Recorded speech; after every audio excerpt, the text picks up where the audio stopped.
রহমতুল্লাহি ওয়া বারাকাতুহু। বন্ধুরা, তো আজকে আমি যেতে চলেছি পায়রা কিনতে। তো যে চাচার কাছে পায়রা কিনতে যাচ্ছিস তার বাড়িতে যে ভিডিও বানাবো আপনার রাস্তাটা একটু দেখাচ্ছি দেখুন।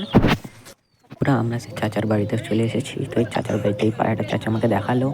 তো আমাকে তো এই পায়রাটা পছন্দ হচ্ছিল না, তাও চাচা আমি বললো দেখ ভালো করে। তো আমি ভাবলাম এটাই নিয়ে যায়। তো আপনার এখন যে পায়রাগুলো আছে সেগুলো চাচার বাড়ির পায়রা। তো এখানে একটা ভালো চিলে পায়রা আছে, খুবই বড়, ভালো একদম খুব মানে বিগ সাইজের। তো সেটা যদি আপনার বাই করতে চান তো আমি ডিসক্রিপশনে নাম্বার দিয়ে থাকবো, সেখানে থেকে আপনি কন্ট্যাক্ট করতে পারেন। তো একটু চাচার পায়রাগুলো দেখে নিন। আমি চাচার বাড়ি থেকে এই পায়রাটাই কিনলাম। তো এই পায়রাটা বাড়িতে নিয়ে যায়, তারপরে দেখি কোন পায়রাটাকে জোড়া দেবো সেটা আপনাদেরকে দেখাবো। আপনার রাস্তায় তাহলে আমাদের সাথে চলতে থাকুন। বাড়িতে নিয়ে চলে এলাম। তো এই পায়রাটার ব্যাপারে আপনারা কেমন কী মতামত একটু বলবেন। তো পায়রাটা ভালো কি না আর পায়রাটার দাম কেমন হতে পারে কমেন্ট সেকশানে একটু বলে দেবেন আমাকে, তাহলে আমি বুঝবো যে আমি কি ঠকে গেছি না কি ভালো পায়রা কিনেছি। তো আপনারা একবার দয়া করে বলে যাবেন কমেন্ট বক্সে যে পায়রাটা কেমন। তো আমি পায়রাটা বাই করলাম। তো পায়রাটা কেমন আপনাদেরকে কমেন্টে অনেকবার করে বলবেন নিশ্চয়ই।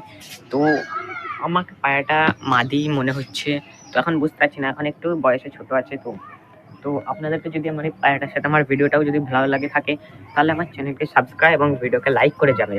আসসালামু আলাইকুম।